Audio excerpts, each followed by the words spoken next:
श्रीगणेशाय नमः। या कुन्देन्दुतुषारहारधवना या शुभ्रवस्त्रावृता या वीणावरदण्डमण्डितकरा या श्वेतपद्मासना या ब्रह्माच्युतशङ्करप्रभृतिभिर्देवैः सदा वन्दिता सा मां पातु सरस्वती भगवती निःशेषदाढ्यापहा।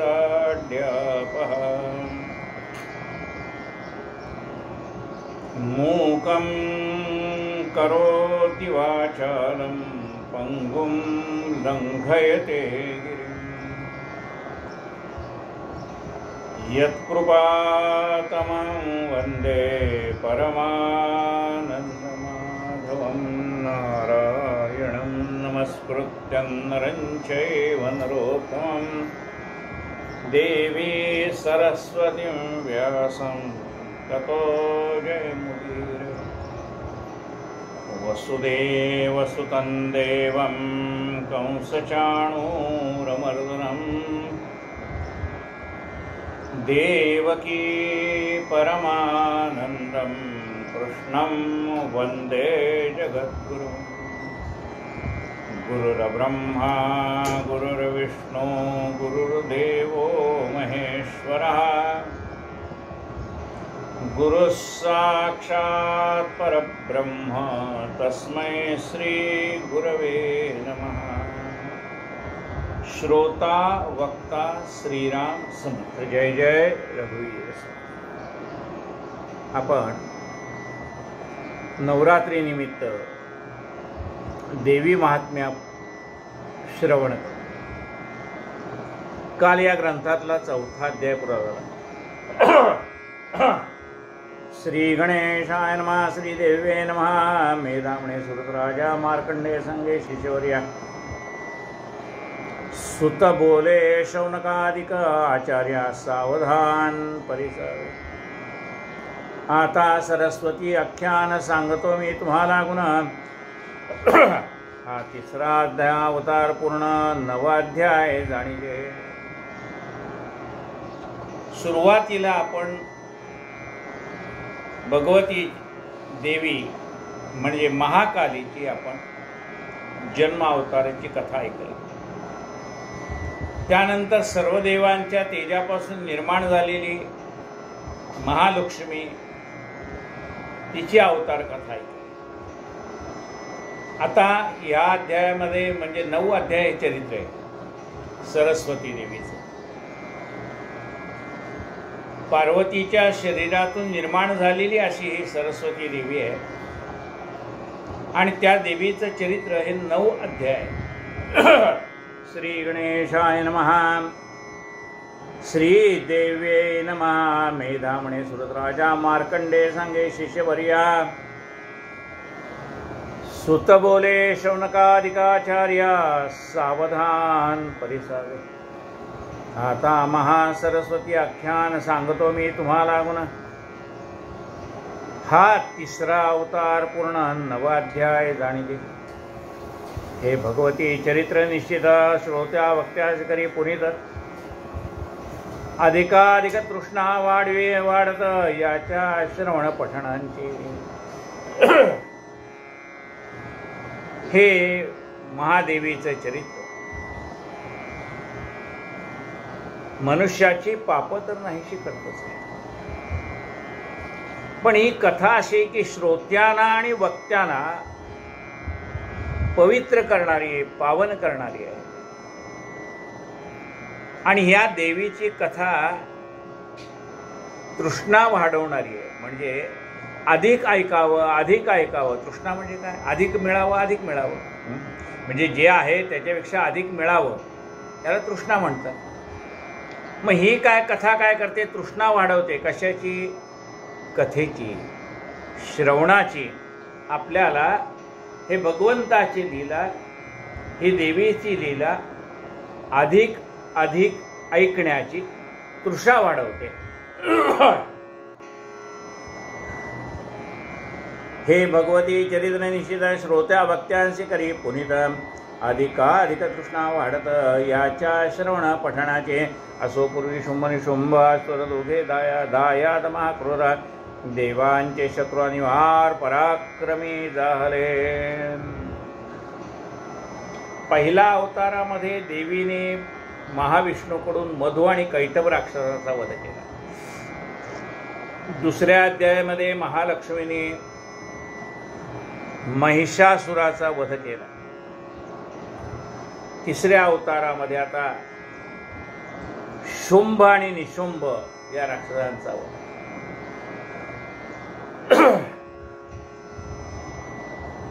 हे दोन्ही असुर प्रचंड पराक्रमी होते. त्यांचं आणि देवांचं युद्ध झालं. त्या युद्धामध्ये त्याने देवांचा पराभव केला. आता आपल्याला असं वाटेल असं का होतं? हे असुर एवढे बलवान कसे होतात? खरं म्हणजे देवाची शक्ती जास्ती पाहिजे. मग ह्या असुरांना एवढी शक्ती कुठून प्राप्त होते?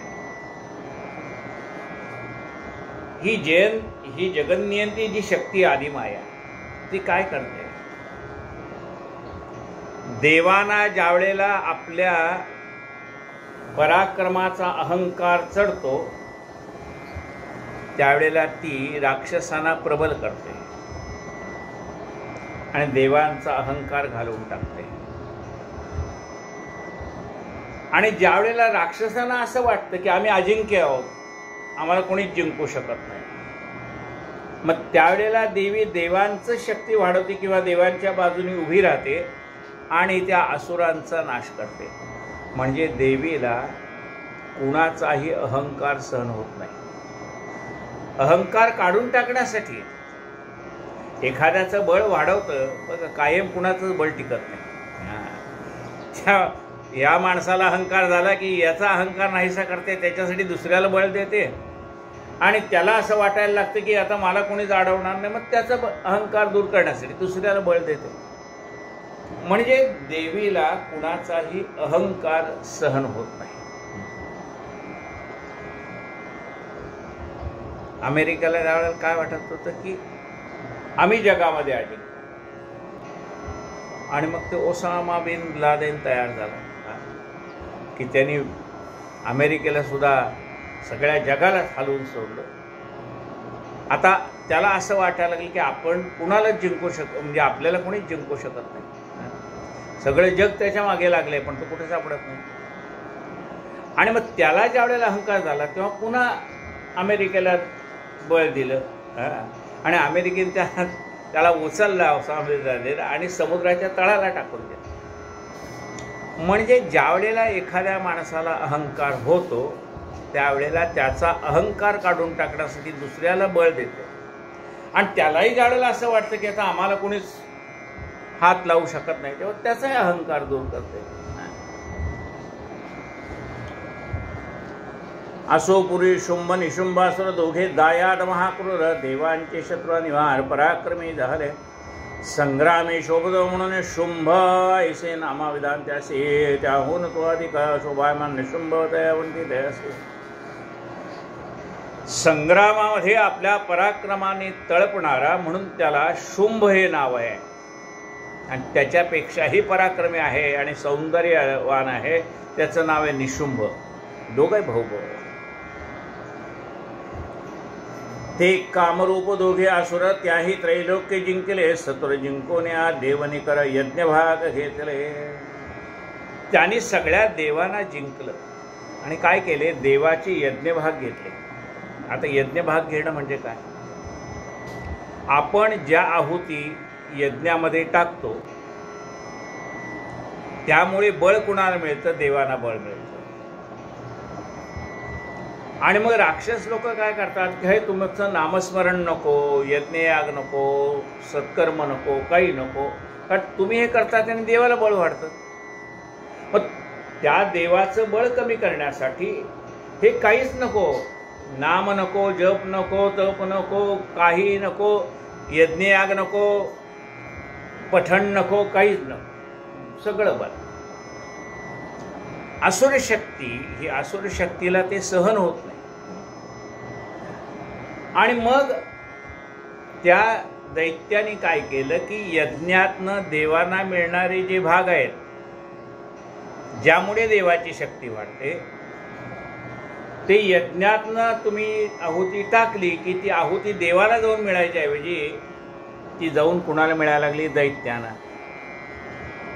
जसं आपण फोन एखाद्याला केला की आपल्याला त्या फोनवर काय ऐकायला येतं? तुम्ही थोड्या वेळ थांबा, तुमचा कॉल दुसऱ्या नंबरला डायव्हर्ट करण्यात आलेला आहे. म्हणजे केलाय कुठल्या नंबरला फोन? अमुक नंबरला. मग तो त्याला मिळाला आहे का? नाही. तो म्हणतो माझे अधिकार मी आता ह्या नंबरला दिलेत, ह्या नंबरवर तुम्हाला काय बोलायचं ते बोला. बरोबर आहे. तसं त्याला जरी आहुती दिली, कुणाला? देवाना म्हणून जरी आहुती दिली, तर ती ट्रान्सफर होऊन कुठं जायची? दैत्यांकडे. काय म्हणते बघा.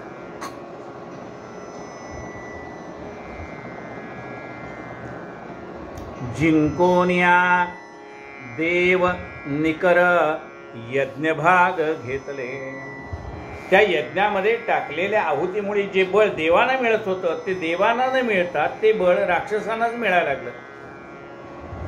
दोघांनी करून या शौर्य घेतले देवांचे सकल ऐश्वर्य, तेव्हा संग्रामे सांडून धैर्य देव पळते झाले. दैत्याने देवांचं सगळं ऐश्वर्य काढून घेतलं. देव स्वर्ग सोडून पळून गेले. इंद्र, वायू, यम, कुबेर घाई केले जर्जर. कुबेराचे निधी सतुर हिरोनिया आणले. हे 8 दिक्पाल आहेत. पर्वकाल आपण कथेमध्ये सांगितलं. इंद्र, अग्नी, यम, नैऋत्य, वरुण, वायू, सोम आणि कुबेर आणि ईशान्य देवता, असे हे 8 दिशाचे अष्टदिक्पाल आहेत. ह्या अष्टदिक्पालांचं अधिकार त्यांनी काढून घेतले. त्या कुबेराकडे असलेलं धन सुद्धा त्यांनी त्याच्याकडनं काढून घेतलं, जिंकून घेतलं. इंद्र, वायू, इंद्र काय करतो? पर्जन्यवृष्टी करतो. त्याचे ते अधिकार काढून घेतले. पर्जन्यवृष्टी काढून घेतली. त्याच्याकडचे सगळे अधिकार, प्रत्येकाकडे काही काही अधिकार दिले आहेत भगवंताने, ते सगळे अधिकार त्यांनी स्वतःकडे घेतले. इंद्र, वायू, यम, कुबेर घाई केले सर्व जर्जर. सगळ्यांकडे सगळे अधिकार असतात, पण सगळे अधिकार केव्हा काढून घेतले जातात? ज्या वेळेला निवडणुका लागतात त्यावेळेला निवडणूक अधिकारी जो आहे ते सगळे अधिकार निवडणूक अधिकाऱ्याकडे जातात. निवडणुका होईतोपर्यंत, त्याचे निकाल लागून येईतोपर्यंत तो सगळे अधिकार कोणाला आहेत? आता मुख्यमंत्र्याला, म्हणजे त्यावेळेला ज्याचे निवडणूक लागली असेल, अगदी याची लोकसभेची निवडणूक लागली असली तरी मग त्यावेळेला सगळे अधिकार काढून घेतलेले असतात. ते सगळे अधिकार कुणाकडे असतात? निवडणूक अधिकाऱ्याकडे असतात. म्हणजे त्यांनी बाकी कुणाच्या मंत्र्याचे संत्र्याचे आदेश मानायचे नाहीत, त्यांनी फक्त निवडणूक अधिकाऱ्याचे आदेश मानायचे. सगळी सत्ता तिथे एकवटलेली असते. तुम्ही पुन्हा निवडून आले, अमुक झाले, तमुक झाले की मग ते तुमचे अधिकार तुम्हाला परत करतात, पण तोपर्यंत सगळे अधिकार एके ठिकाणी एकवटलेले असतात. तसं याने काय केलं? सगळ्याचे अधिकार काढून घेतले. कोणी? शुंभ आणि निशुंभाने.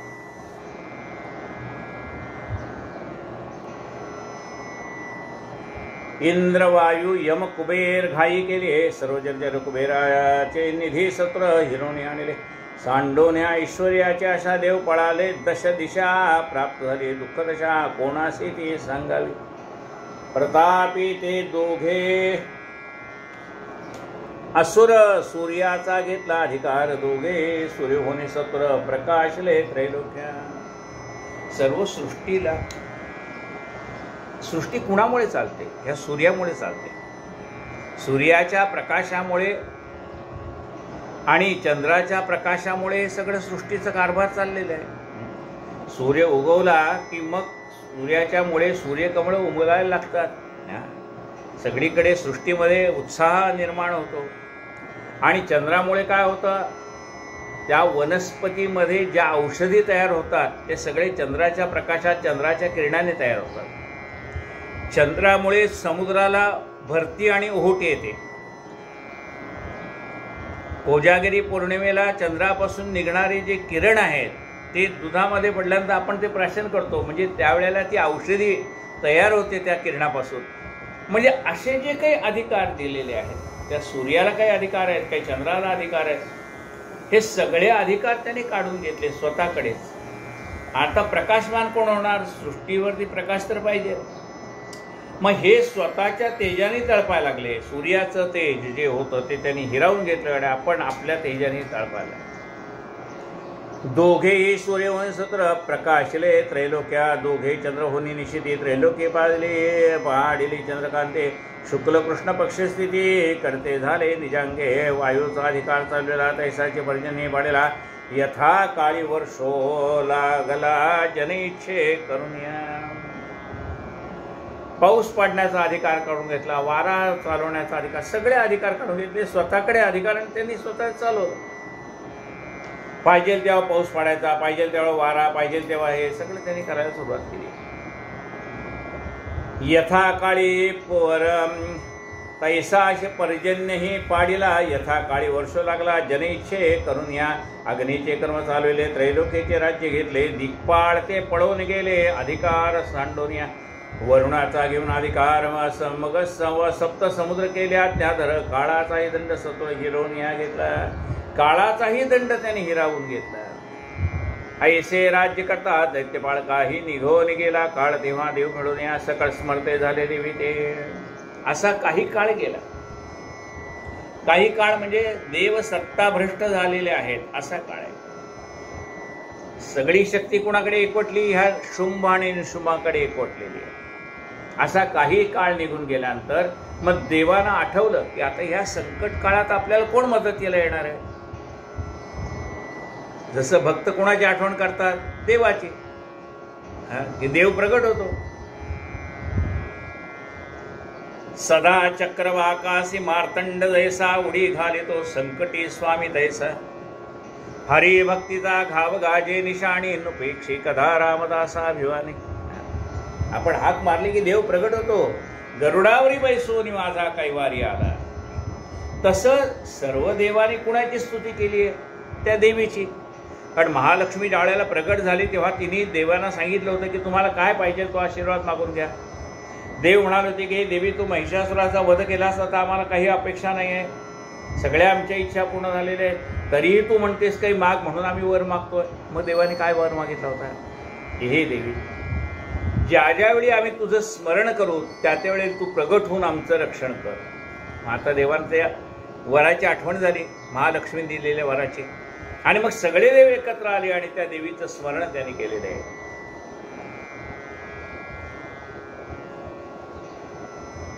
तेव्हा देव मिळवणे सकळ स्मरते झाले देवी ते. तिने पूर्वी आम्हावर दिला तुम्ही स्मराल जेव्हा मला संकटी पावेन तुम्हाला दुःख नाशीन तक्षणी.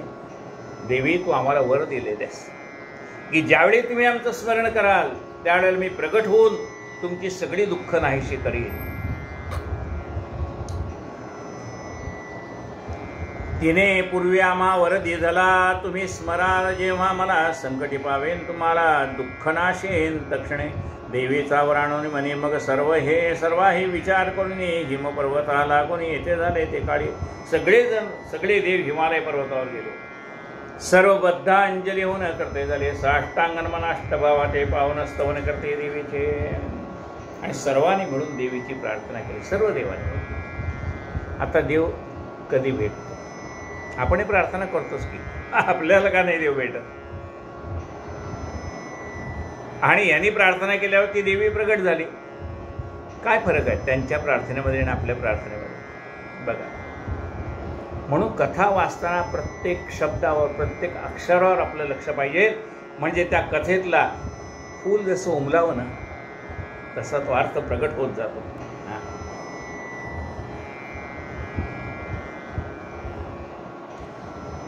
सर्व बद्ध अंजली होणं. बघा कशी प्रार्थना करतायत. आणि अशी प्रार्थना केल्यानंतर देव प्रसन्न.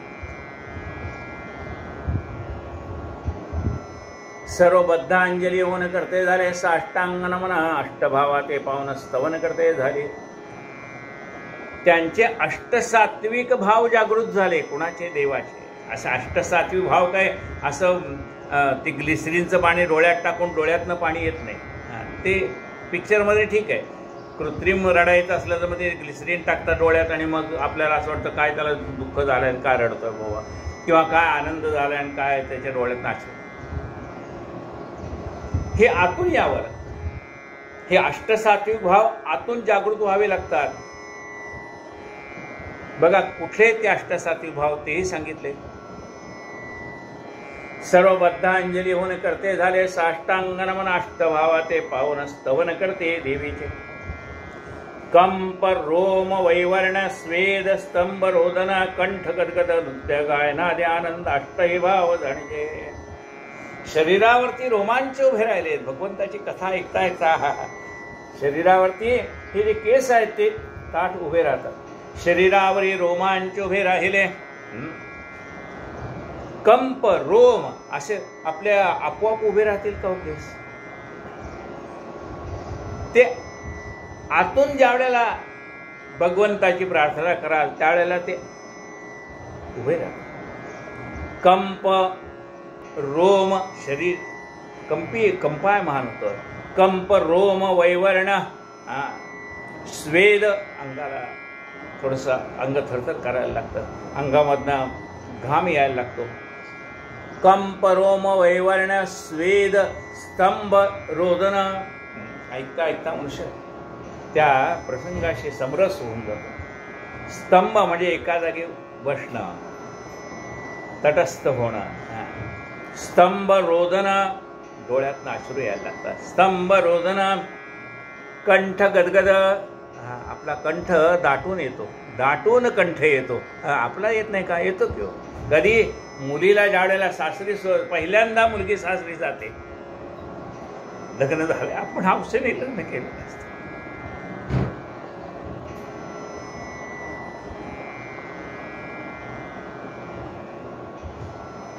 मुलीचं कन्यादान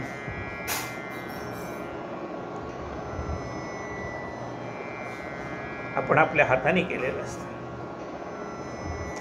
आणि ज्या वेळेला ती सासरी जाते, जावयाच्या हाताला पण तिचा हात देतो, त्यावेळेला दाटून कंठ येतो. आणावा लागत नाही, येतो. दाटून कंठ येतो. इतके दिवस तिला आपण लहानाचं मोठं केलं, तिला आता दुसऱ्याच्या हातात सोपवायचं. दाटून कंठ येतो. येतो का नाही? येतो. दाटून कंठ येतो. कंठ सद्गतीत झालाय. डोळ्यातनं अश्रू येत आहेत का नाही? येत आहेत का? आणावं लागतं ग्लिसरीनचं पाणी टाकून. येतो.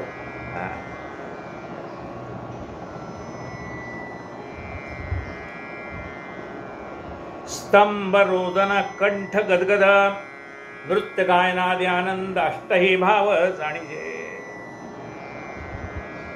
मन म्हणजे असं म्हटलंय की मन आनंदाने नाचायला लागतं. नाचायला लागलं म्हणजे उड्या मारायचं नाही. भगवंताचं वर्णन करताना असं म्हटलंय, रसना आनंदे नाचू लागली. रसना म्हणजे जीभ. ती जीभ आनंदाने नाचायला लागली आहे. रसना आनंदे नाचू लागली.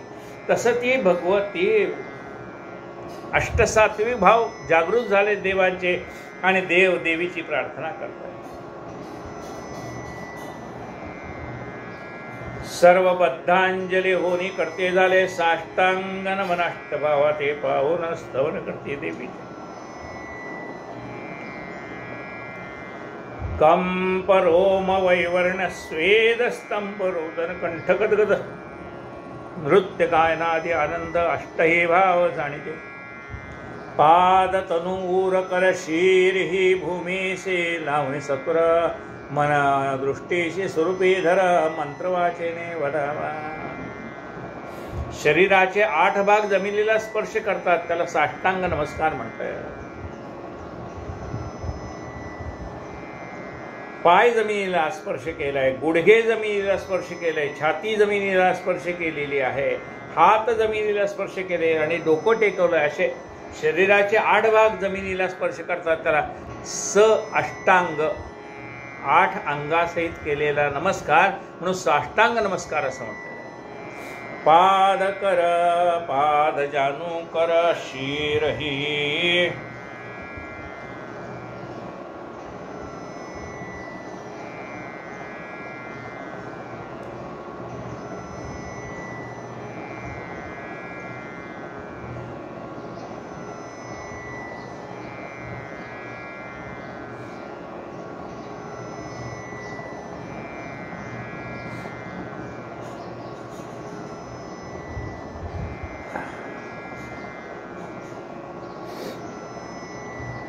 पाद जानू कर, पाद जानूर कर, शीर ही भूमी श्रावण सतुर, मनदृष्टीसे स्वरूपी धर, मंत्र वाचने वदावा.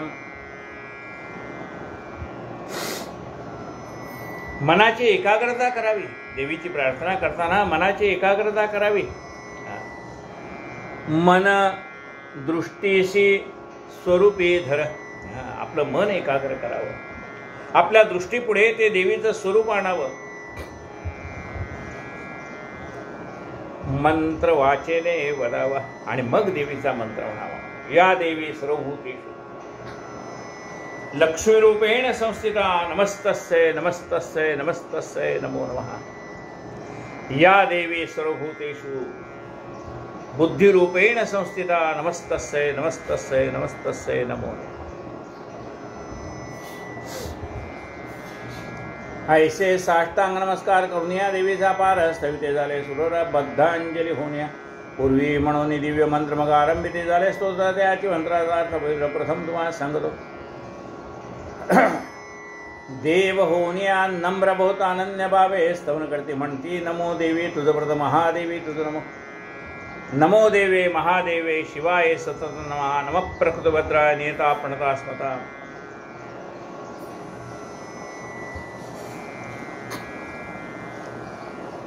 म्हणती दे नमो देवी तुझ प्रथम महादेवी तुझ नमो.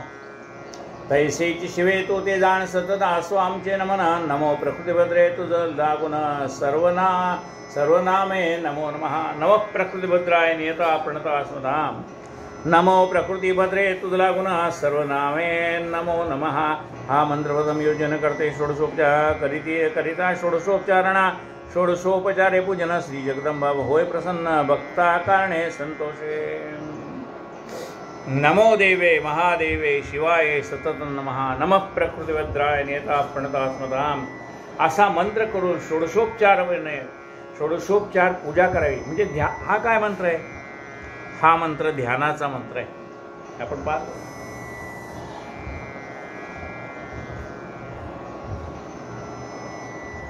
गणपती पूजेच्या वेळेला आपण षोडशोपचार पूजा म्हणून तुम्हाला PDF पाठवलं होतं. 33 कोटी देवाची षोडशोपचार पूजा सारखीच, फक्त ध्यानाचा मंत्र बदलतो आणि पुढे ज्या देवाची पूजा करायची त्या देवाचा नाम मंत्र. जसं आता देवीची आपल्याला पूजा करायची, मग देवीचा ध्यानाचा मंत्र काय आहे? नमो देवे महादेवे शिवाय सतत नमः. नमः प्रकृतिभद्राय नियता प्रणता स्मताम असं म्हटलंय आणि षोडशोपचार पूजेला सुरुवात केली. आणि मग त्या देवीचा नाम मंत्र काय? महाकाली महालक्ष्मी महासरस्वती स्वरूपिणी कुलदेवतायै नमः. आपण कुलदेवतेची पूजा करतो, पण ही आमची कुलदेवता कशी आहे? महाकाली महालक्ष्मी महासरस्वती स्वरूपिणी. ती सगळी तिची एकच रूप आहे. अशी सर्व स्वरूप धारण करणारी आमची जी कुलदेवता आहे, जी अनेक रूपाने नटलेली आहे, त्या कुलदेवतेचं आम्ही स्मरण करतोय. कुलदेवतायै नमः असं म्हणून पूजेला सुरुवात करावी.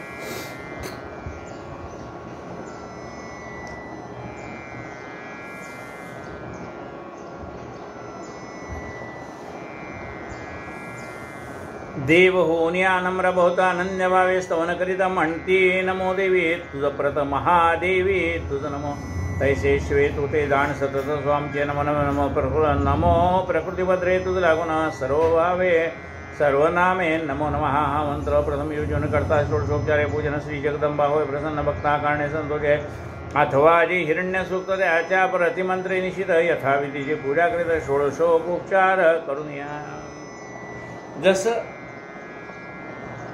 वेदोक्त मंत्र आहे, हरिः ओम सहस्रशीर्षा पुरुष सहस्राक्ष सहस्रपात, हा पुरुष सूक्तातला मंत्र आहे.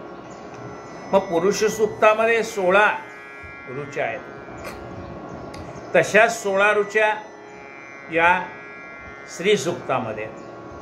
मग एक एक ऋचा म्हणायची आणि एक एक उपचार देवीला अर्पण करायचा. अशी उपचाराला म्हणतात षोडशोपचार पूजा. ज्याला आपण परवा षोडशोपचार पूजेमध्ये सगळं वर्णन केलेलं आहे, पण पुन्हा एकदा तुम्हाला सांगतो. देवाची किंवा देवीची वेदोक्त मंत्राने पूजा करता येते. ज्याला वेदोक्त मंत्राने पूजा करता येत नाही त्याला प्राकृत मंत्राने देवाची पूजा करता येते. प्राकृत मंत्र म्हणजे काय? आता संस्कृत एक मंत्र सांगतो, प्राकृत एक सांगतो. संस्कृत मंत्र हरिः ओम सहस्रशीर्षा पुरुष सहस्राक्ष सहस्रपाद. हा झाला वेदोक्त मंत्र.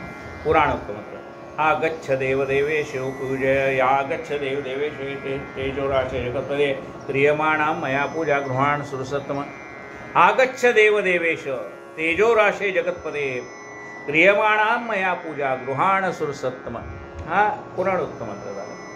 आता ज्याला वेदोक्त मंत्र म्हणता येत नाही, ज्याला पुराणोक्त मंत्र म्हणता येत नाही, त्यांनी काय करावं? त्यांनी नाममंत्रांनी देवाची प्रार्थना करावी. आता आपण देवीची प्रार्थना म्हणून देवीचं उदाहरण सांगतो. कुलदेवताये नमः आवाहनार्थे अक्षदान समर्पयामि.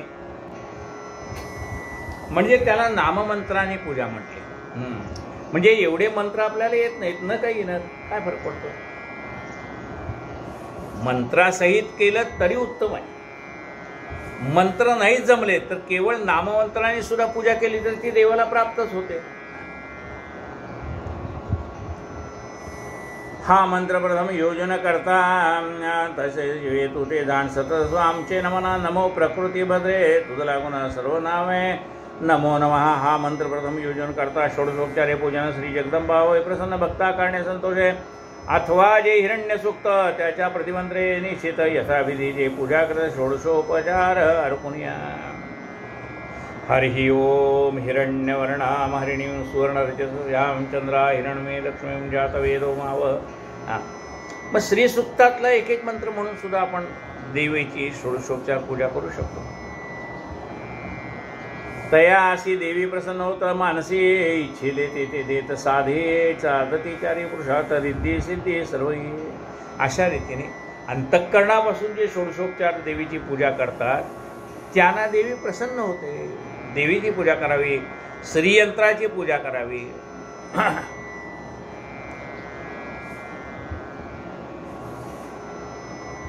ऐसे मंत्रसिद्धी बळ सांगून आता त्याचा स्पष्टार्थ होते ती सर्वात प्रकाशक म्हणून देवी म्हणते. तिजला की तो सर्व देवाहून वरिष्ठ असतो महादेवी नाम श्रेष्ठ. तिला महादेवी का म्हटलंय? तर सर्व देवांपेक्षा ती श्रेष्ठ आहे म्हणून तिला महादेवी असं नाव आहे. नमो देवे महादेवे शिवायै सततं नमः. शिवायै असं का म्हटलंय? तर शिवाची पत्नी म्हणजे पार्वती आहे म्हणून शिवायै. यास्तव महादेवी नाम श्रेष्ठ शिवाची पत्नी असे स्पष्ट. शिवा नाम म्हणून या हे सर्वात उत्पन्न करीत म्हणून प्रकृती नाम निश्चित. आता प्रकृती का म्हटलंय? ही सगळी ही आपली शरीर ही प्रकृती आहे. आता हे सगळं विश्व म्हणजे काय? प्रकृती आहे. हे तिने निर्माण केलेलं आहे म्हणून तिला प्रकृती म्हटलेलं आहे. प्रकृती नाम निश्चित. भद्र म्हणजे कल्याण होतं आपलं. नमो देवे महादेवे. हे देवी तुला नमस्कार असो. महादेवे हे सर्व देवांच्या देवी तुला नमस्कार असो. नमो देवे महादेवे. शिवाय तू शंकराची पत्नी पार्वती आहे. शिवाय सततं नमः. तुला आमचा वारंवार नमस्कार असो. शिवाय सततं नमः. नमः प्रकृती भद्राय. हे सर्व विश्व निर्माण करणारी तू आहे. ही प्रकृती निर्माण करणारी तू आहेस.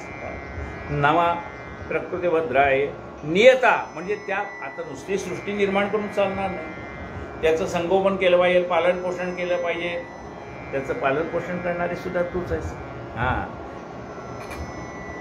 नियता म्हणजे त्याच्यावरती नियंत्रण ठेवणारी तूच आहेस. नियता प्रणता स्मता. अशा तुला आमचा नमस्कार असो. आणि तू भद्रम म्हणजे सगळ्या जगाचं कल्याण करणारी अशी शक्ती तू आहेस. भद्रम म्हणजे कल्याण होतं. भद्रा नामे करून या तुझ्या या सर्व नामे करून तुझं कारण या तुझ कारणे आमचे नमन प्रतिमा नाम मंत्र प्रतिनाम मंत्र जपोन नमस्कार असो सर्वदा. आता जेवढे मंत्र सांगितले तेवढा मंत्र म्हणायचा आणि पुन्हा नमस्कार करायचा. रौद्रा नित्या गौरी धात्री ज्योत्स्ना चंद्ररूपिणी सर्वत्री सुख कल्याण जनयित्री रिद्धी सिद्धी तुझ नम. नैऋती पार्वती शोभा शर्वाण्ये दुर्गा दुर्गापरा सारा भव. आता ही स्तोत्र आहे देवीचं आणि त्या स्तोत्राने देवीची स्तुती देव करत आहेत. रौद्रा नित्या गौरी धात्री ज्योत्स्ना चंद्ररूपिणी सर्वत्री सुखा कल्याण जनयित्री रिद्धी सिद्धी तुझ नमो. नैऋती पर्वत शोभा शर्वाणी दुर्गा दुर्गपारा सारा भवानी ख्याती कृष्णा डुंगरा सर्वकारिणी अति सौम्या तुझ नमो. अतिरौद्रा जगत प्रतिष्ठा देवी कृते सर्ववरिष्ठा तुझ नमो. तू सर्वश्रेष्ठा प्रतिनामी तुझ नमो. सर्वभूतांचे ठाई जाण जी विष्णू माया म्हणते पूर्णा त्या देवी कारणे नमन आमुचे असो सर्वदा. या सर्व लोकांच्या मध्ये तू कशाच्या रूपाने विष्णू माया विष्णूची तू माया आहे म्हणून तुला काय म्हटलंय वैष्णवी माया म्हटलंय. विष्णूची माया वैष्णवी माया. तुला महामाया वैष्णवी माया शंकराची पार्वती तूच आणि विष्णूची शक्ती तूच म्हणून तुला वैष्णवी शक्ती असं म्हटलेलं आहे. सर्व भूतांची ठाई जाण जी विष्णू माया म्हणते पूर्ण त्या देवी कारणे नमन आमचे असो सर्वदा. जी सर्व भूतांची ठाई चेतना ऐसे म्हणते बाई तिचं कारणे लवला आहे नमस्कार असो सर्वदा. प्रत्येक आता विष्णूचं काय काम आहे पालन पोषण करणं. हे प्रत्येकाच्या शरीरामध्ये आपण आपल्या मुलाबाळांचं पालन पोषण करतो ना. ही विष्णू माया जी आहे वैष्णवी माया ती आपल्याला त्यांचं पालन पोषण करण्याला समर्थ करते. आपल्या चैतन्य शरीरामध्ये ती चेतनामय आहे म्हणून तिला नमस्कार असो.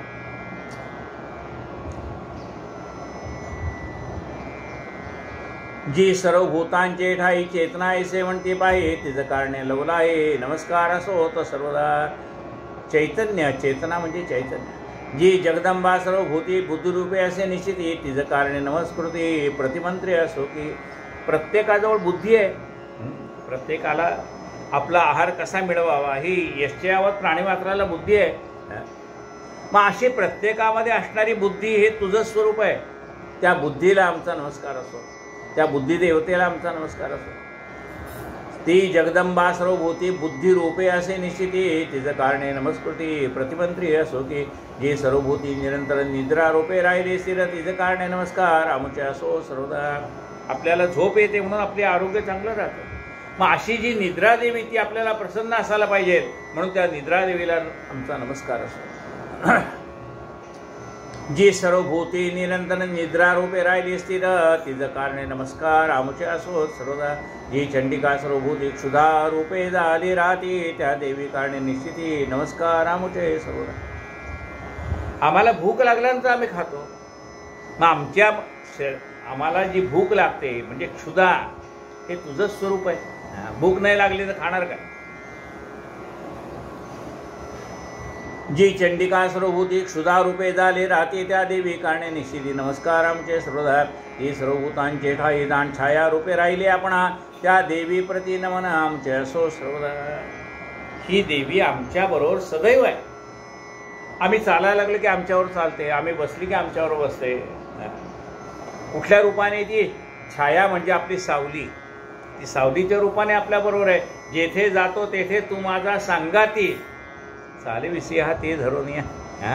छाया रूपाने ती सतत आपल्याबरोबर आहे. जी सर्व भूतांचे ठाई जाण छाया रूपे राहिले आपण त्या देवी प्रती नमन आमचे असो सर्वदा. जी सर्व भूती पाहे शक्ती रूपे राहिली आहे तिचं कारणे नमस्कार हे आमचे असो सर्वदा. प्रत्येक प्राणीमात्रामध्ये शक्ती आहे. शक्तीशिवाय आम्ही काय करणार.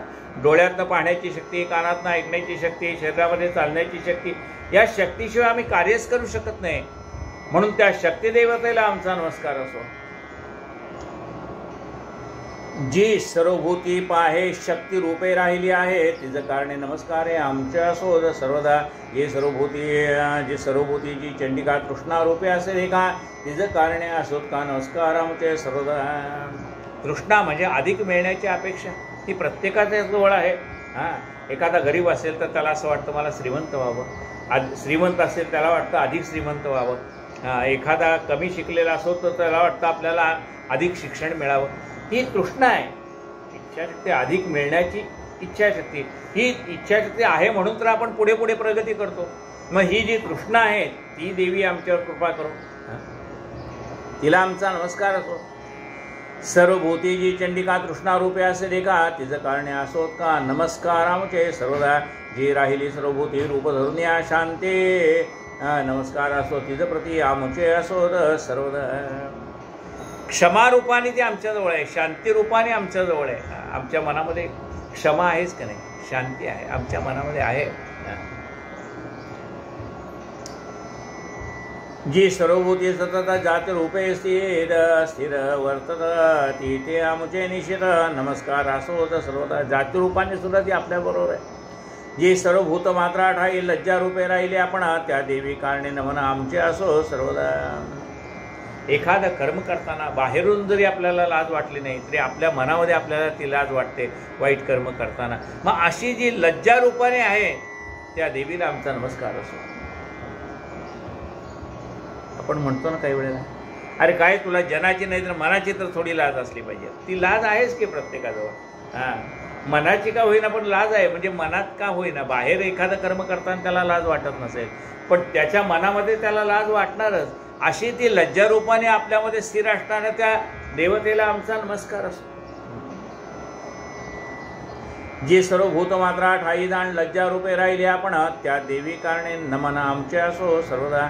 ये सर्वभूतांचे ठाई शांती रूपे असे सदा असे दाहे ती कारणे सर्वदा ये नमस्कार असोत आमचे. प्रत्येक भूत मात्रांच्या ठिकाणी ती शांती रूपाने वास करते. सर्वभूती निरंतर जी श्रद्धा रूपे असे स्थिर त्या देवीचे नमस्कार आमचे असोत सर्वदा. प्रत्येकाजवळ श्रद्धा आहेच. कुणाची श्रद्धा एखाद्या देवतावर असेल, एखाद्या देवीवर असेल, कुणाची श्रद्धा आपल्या गुरुवर असेल, कुणाची श्रद्धा आपल्या आईवडिलावरती असेल, कुणाची श्रद्धा आपल्या कामावर असेल. पण श्रद्धेशिवाय काय, तुम्ही नका देव मानू पण तुमच्या कार्यावर तर तुमची श्रद्धा आहे की नाही म्हणून तर तुम्ही काम करता. मी हे काम करीन, कशावर श्रद्धा आहे, कामावर श्रद्धा आहे. नका देव मानू. तुम्ही नुसतं तुमचं काम केलं तरी देव तुम्हाला भेटेल. आपुल्या आपुल्या कर्मी दक्षतो मोक्ष मिळवी. आपलं आपलं कर्म कर्तव्य प्रामाणिकपणे करणाऱ्याला सुद्धा मोक्ष प्राप्त होतो. सावतामाळी कुठे पंढरपूरला गेले होते. सावतामाळी आरण 6 कोसावर ती पंढरपूर बसवत, ते पंढरपूरला गेले नाही. त्यांना तिथे एका जागेवर बसून त्यांनी जे कर्म केलं त्या कर्माने देव प्रसन्न झाले. कांदा मुळा भाजी अवघी विठाई माझी. आपलं कर्तव्य कर्म करत ते राहिले तर देव त्यांना भेटायला पंढरपूरनं आरणला आले. लक्षात घ्या. ठाईचं बैसोनी करा एक चित्त आवडी अनंत आळवावा न लगती सायास जावे वनांतरा सुखे येतो घरा नारायण. तो परमेश्वर आपल्या घरी येतो. सावता माळ्याच्या घरी पंढरपूरनं पांडुरंग आले. आणि त्यांना शोधत मग नामदेव महाराज आणि ज्ञानेश्वर महाराज आलेले. अरणला ज्यावेळेला पांडुरंग आले सावत्याला भेटायला, सावता माळ्याला यात्रा होती त्यावेळेला चालू. सगळी माणसं पदयात्रा करत पंढरपूरला पोहोचली. आणि तिथे गेल्यानंतर ज्यावेळेला ज्ञानेश्वर महाराज आणि नामदेव महाराज पांडुरंगाच्या पाया पडायला लागले ते म्हणतात देव इथं दिसत नाही. तर ते बडवे संतापले. म्हणले तुमचे काय डोळे फुटले का, हा का पांडुरंग इथं समोर उभा आहे. ते काय म्हणाले, इथं पांडुरंग म्हणजे पांडुरंगाची मूर्ती आहे पण देव इथे नाही आहे म्हणाले. म्हणजे आत्ता ह्या क्षणाला. म्हणले आम्ही तर पूजा करतोय, पहाटेची काकडा आरती झाली, आत्ताचं स्नान झालं, अमुक झालं तमुक झालं. ते म्हणले सगळे तुमचे उपचार त्या मूर्तीला पोचताय पण आतला देव कुठे गेलाय. मग त्याला शोधत निघाले पण नामदेव महाराज आणि ज्ञानेश्वर महाराज. भगवंताने आपली खूण काढावी म्हणून तुळशीच्या माळामध्ये मध्ये मध्ये तुळस टाकत गेले होते. भगवंताचा माग काढत ते आरणला आलेले आहेत. कोण? नामदेव महाराज आणि ज्ञानेश्वर महाराज.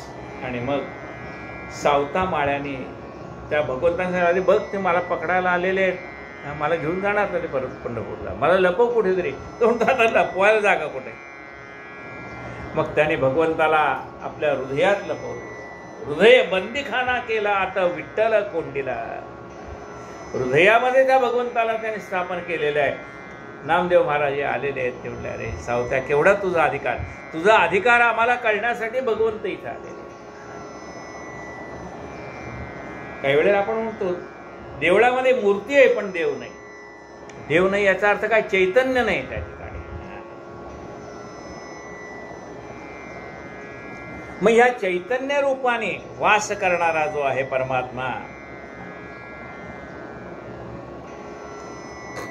त्या देवतेला आमचा नमस्कार असो. श्रद्धा आहे, ती श्रद्धा तुमची जिथे असेल तिथे. म्हणजे एखाद्याची श्रद्धा, आपला विषय सावता माळ्यांचा कशावर चाललाय, तुमची श्रद्धा तुमच्या कामावरती असेल तरीही तुम्हाला देव भेटतो. आपुल्या आपुल्या कर्मी दक्ष तो मोक्ष मिळवे. त्याला काही जाऊन तिथं देवळात जाऊन पायास पडायला पाहिजे, देवाची पूजा करा असं काही. तुमची कामं तुम्ही करत राहिलात तरी तुम्हाला परमात्मा प्राप्त होईल. ज्याची श्रद्धा आहे त्याने देवावर श्रद्धा ठेवावी. ज्याची आपल्या कामावर श्रद्धा आहे त्याने आपल्या कामावर श्रद्धा ठेवावी. म्हणून आपल्या अंतःकरणामध्ये असणारी, नास्तिकाच्या मनात श्रद्धा असते, त्याची त्याच्या कामावर श्रद्धा असते. त्यामुळे श्रद्धा नाही असा मनुष्य जगात सापडणारच नाही. फक्त ती कुठे आहे त्याला महत्त्व आहे.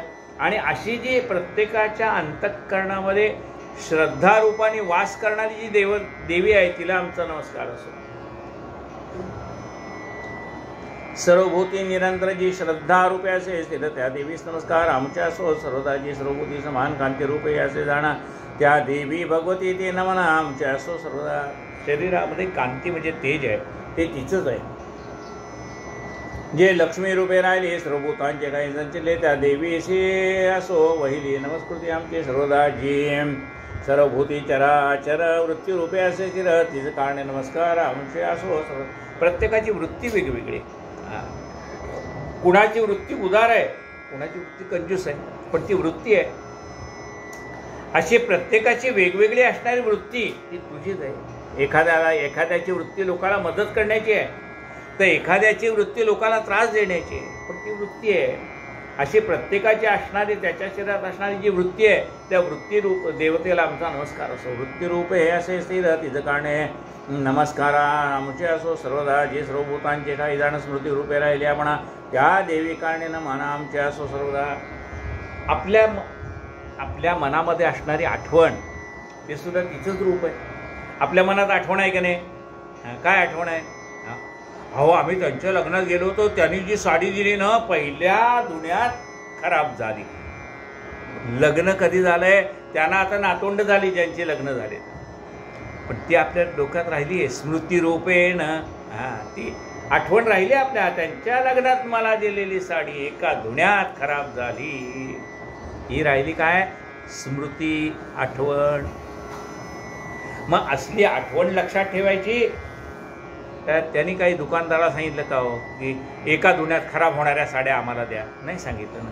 त्यांनी प्रेमाने आणल्या तुम्हाला देण्यासाठी. एखादी फाटकी निघाली, एखादी कशी निघाली तर का त्यांचा दोष आहे का? पण आपण त्यांना दोष देऊन मोकळे होऊन जातो. त्यातलं काय लक्षात ठेवायला पाहिजे? चार चौघात लोकांमध्ये आपल्याला त्यांनी एखादी वस्तू दिली, याचा आनंद मानायचा का ते सगळं खराब झालं? म्हणजे स्मृती आहे, पण कोणती स्मृती लक्षात ठेवायची आणि कोणती विसरून जायची हे आपल्याला लक्षात आलं पाहिजे. म्हणून स्मृतिरूपाने तीच आहे जी सर्वभूतांचे ठाई जाण स्मृती रूपे राहिले आपण त्या देवी कारणे नमन आमचे असो. सर्वदा जी सकलभूती सतत दया रूपे असे वसदा त्या देवीचे निश्चित नमन असो. सर्वदा आपल्याला कोणाविषयी दया निर्माण, एखादा मनुष्य दुःखात असला की आपल्या मनामध्ये दया निर्माण होती. आपल्या अंतःकरणात निर्माण होणारी दया हे तिचंच रूप आहे. जी सकलभूती सतत दया रूपे असे वसत त्या देवीचे निश्चित नमन असो. सर्वदा जी सर्वभूती बाहेर तुष्टी रूपे राहिली आहे त्या देवीचे लवला आहे नमस्कृती अमुची. तुष्टी म्हणजे बास, आता नको काही. असं म्हणणार कोण मनुष्य भेटेल? मी आता तृप्त आहे, मला काही नको असं कोण म्हणेल का? म्हणतो ना. एका माणसाला श्रीखंड आवडत होतं म्हणून त्या यजमानाने श्रीखंड केलं जेवायला आणि आग्रह करून करून वाढला. आवडत होतं, त्यांनी पण खाल्लं, आवडत होतं म्हणून खाल्लं. आणखीन वाढू का म्हणले नको. आता का? आकंठ भोजन झालंय म्हणला. आकंठ म्हणजे कंठापर्यंत आलंय म्हणून वरून जर बोट लावलं आतमध्ये घशाला तर श्रीखंड लागेल इतकं आकंठ. त्याला काय म्हणतात? आकंठ म्हणजे कंठापर्यंत आलंय खाल्लेलं अन्न. आकंठ भोजन झालं. आता ज्याचं आकंठ भोजन झालंय त्याला एक डाव सुद्धा चालत नाही, एक चमचा पण चालत नाही. तो काय म्हणतो? आता मी तृप्त झालो, आता मला काही नको. ती तृप्ती टिकत नाही, भाग निराळे. संध्याकाळी पुन्हा म्हणतो सकाळच्यातला शिल्लक असेल तर आणा. पण त्यावेळेपुरतं तृप्त होतो का नाही तो? मग अशी जी तृप्ती अंतःकरणामध्ये ती त्या देवीचं स्वरूप आहे. जी सर्वभूती पाहे तुष्टीरूपे राहिले आहे त्या देवीस लवलाय नमस्कृती आमचे. जी सर्वभूती स्थिर राहे मातृरूपे निरंतर तिचं कारणे नमस्कार असो आमच्या असो सर्वदा.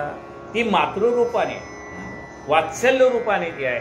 ती फक्त स्त्रीमध्येच वात्सल्य आहे का नाही? पुरुषामध्ये सुद्धा वात्सल्य असतंच की. म्हणजे वात्सल्य भाव हा जो आहे ते त्या देवीचं स्वरूप आहे.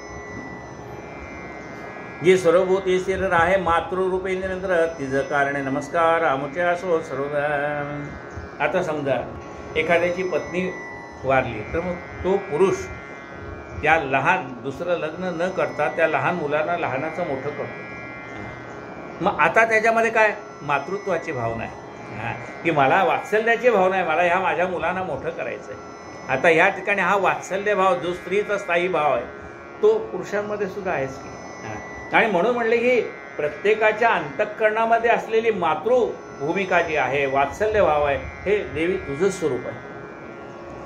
जी सर्वभूती स्थिर राहे मातृरूपे नंतर तिचं कारणे नमस्कार आमचे असो सर्वदा. जी सर्वभूती आपण भ्रांतिरूपी राहिली पूर्ण त्या देवी कारणे नमना मुचे असो सर्वदा. काही वेळेला एखादी गोष्ट आपल्याला आठवते नाही आठवते अशी भ्रांती मनामध्ये निर्माण होते. आपल्याला असं वाटतंय खरंच मी गॅस बंद केला का नाही पुन्हा, मग पुन्हा आज जाऊन आपण एकदा पाहतो गॅस बंद केला का नाही. आता ही मनामध्ये निर्माण झालेली भ्रांती वास्तविक आपण गॅस बंद केलेला आहे, पण गॅस बंद केलेला आहे का नाही हे आपल्याला आठवत नाही. म्हणून आपण पुन्हा एकदा जातो आणि गॅस प्रत्यक्ष बंद आहे का पाहतो. भ्रांती रूपेण सर्वदा. जी सर्वभूती आपण भ्रांती रूपे राहिले पण त्या देवी कारणे नमन आमच्या असो सर्वदा. सर्व इंद्रियांच्या अधिष्ठात्री भूतव्याप्त देवी जनेत्री चित्ती रूपे व्यापले सर्व तिचं प्रती नमो नमः. प्रत्येक देवताची एक अधिष्ठात्री देवता वेगळी आहे. आता डोळ्याने पाहणं ही शक्य आहे, पण ह्या डोळ्याची अधिष्ठात्री देवता कोण आहे तर सूर्यनारायण आहे. प्रत्येक इंद्रियाची अधिष्ठात्री देवता वेगवेगळी आहे. मनाचा कारक कोण आहे? चंद्र आहे. म्हणजे ही देवता आहे प्रत्येक ठिकाणी वास करणारी. तर प्रत्येक इंद्रियाची अधिष्ठात्री देवता म्हणून त्याला देवता म्हणता येईल, देव म्हणलं नाही, अधिष्ठात्री देवता. मग त्यात देव आले देवी आले, देवो देवी अवघा एक, त्यात देव आले देवी आले, पण त्याला अधिष्ठात्री देवता असं म्हणता येईल. तर प्रत्येक इंद्रियांची अधिष्ठात्री देवता वेगवेगळी आहे. त्या देवीला आमचा नमस्कार असो. सर्व इंद्रियांची अधिष्ठात्री भूतव्याप्त देवी जनयित्री चितिरूपे जाण चितिरूपे व्यापले सर्वत्री तिज प्रती नमो नमः. चित्ती रूपाने तीच आहे. अविष्टा संसरे करून पूर्वी देवाने सगळी जाणत श्री इंद्राने सर्वदिनी पूर्ण सेविली ती शुभ करो. सर्व देवांनी जिची स्तुती केली, इंद्राने जिची स्तुती केली, सर्व देव आणि इंद्र जिची नेहमी पूजा करतात ती आमचं कल्याण करो. ती शुभ येतो ईश्वरी दान करो आमचे शुभ कल्याण. सर्व आपदांचे निरसन करो क्षण लागला. अशी देवी आमच्या सर्व आपदा दूर करो. आता दैत्य तापे करून तप्त होणी केले नमना तरी याची क्षणी होणे सर्व दुःखे निवारी. सर्व देवाने प्रार्थना केली की देवी आम्हाला या शुंभ आणि निशुंभ दैत्याने खूप त्रास दिला आहे, तू प्रगट हो आणि या असुरांपासून आमचं रक्षण कर. आमचं गेलेला ऐश्वर्य आम्हाला परत मिळू दे, गेलेला मान आम्हाला परत मिळू दे, गेलेली सत्ता आम्हाला परत मिळू दे. आता दैत्यतापे करून तप्त होऊन केले न म्हणा तरी चिक्षणी येऊन सर्व दुःखे निवारे. मेधा ऋषी म्हणे सुरता देवी ऐसे स्तवित असतात जान्हवी स्नानात तथा पार्वती तेथे पातले. असे देव देवीची स्तुती करतायत तेवढ्या कैलास पर्वतावरनं पार्वती देवी जान्हवी नदीच्या स्नानाला निघालेली होती. ती बोलती झाली सुराते तुम्ही येथे सविता कोणाते तो तिच्या देहापासून ते स्त्री एक उत्पन्न झाली. तीच महासरस्वती जाण पार्वतीच्या देहापासून अवतार तिसरा घेऊन बोलती झाली ती येते. मग पार्वतीने विचारलं सर्व देवांना तुम्ही कुणाची स्तुती करताय. ते देव कुणाची स्तुती करतायत असं म्हटल्याबरोबर पार्वतीच्या देहातनं एक देवी निर्माण झाली आणि ती म्हणते की ती म्हणजे कोण. सरस्वती हा तिसरा अवतार आहे. पार्वतीच्या देहापासून निर्माण झालेली ती सरस्वती पार्वतीच्या देहापासून निर्माण झाली आणि पार्वतीला ते सांगते हे सर्व देव माझी स्तुती करतात. ती तर महासरस्वती जाण पार्वतीच्या देहापासून अवतार तिसरा घेऊन बोलती झाली ती येते. म्हणे पार्वती ऐक निश्चिती देव हे माझे स्तवन करते. शुंभ निशुंभ आणि क्षणक्षेती पराभविले म्हणून या पार्वतीच्या देहापासून निर्माण झाली सरस्वती पार्वती देवीला सांगते की हे सगळे देव माझी स्तुती करतायत. त्यांना संकट पडलंय शुंभ निशुंभ या राक्षसांपासून त्यांचं रक्षण करावं म्हणून त्यांनी माझी स्तुती केली आहे. म्हणे पार्वती ऐक निश्चिती देव हे माझे स्तवन करते. शुंभ निशुंभाने रणक्षेती परावले म्हणून या शरीर कोशापासून झाली म्हणून कौशिकी नाम पावले. तीही लोकी गायली शिवा म्हणून सर्वथा देवीच्या शरीरापासून निर्माण झाली. पार्वतीच्या शरीरापासून निर्माण झालेली आहे म्हणून तिच्या कोशापासून निर्माण झाली म्हणून या देवीला कौशिकी असंही नाम प्राप्त झालं. पार्वती ही शिवाची पत्नी असल्यामुळे या देवीला शिवा हे सुद्धा नाव प्राप्त झालं. शरीर कोशापासून झाले म्हणून कौशिकी नाम पावले. तीही लोकी गायले शिवा म्हणून सर्वदा ऐसे कौशिकी होता उत्पन्न पार्वती झाली कृष्णवर्णा. यास्तव कालिका नाम पाहून हिमपर्वती राहिली. आता तिच्या देहातनं ही बाहेर पडल्यानंतर पार्वतीचा देह हा काळसर दिसायला लागला काळ्या रंगाची दिसायला लागली आणि म्हणून तिला काली माता असं म्हणायला लागले. ऐसे कौशिकी होता उत्पन्न पार्वती झाली कृष्णवर्ण. यास्तव कालिका नाम पाहून हिमालय पर्वती राहिली. त्यानंतर महासरस्वती दिव्य रूप झाले धरते. त्रैलोक्य तुझी स्त्री निशिती तैसे नाही पाहता. त्या महासरस्वतीने अत्यंत सुंदर असं रूप धारण केलेले की तिच्यासारखी सुंदर स्त्री या जगामध्ये कोणी नाही असं सौंदर्यवान रूप तिने धारण केलेले. ती रती होणे मनोहर कोटी गुणे असे सुंदर देवा. चंडमुंड महासुर पाहते झाले ते शुंभ निशुंभाचे दोन प्रधान म्हणा दूत म्हणा त्याने चंडमुंडाने त्या देवीचं रूप पाहिलं.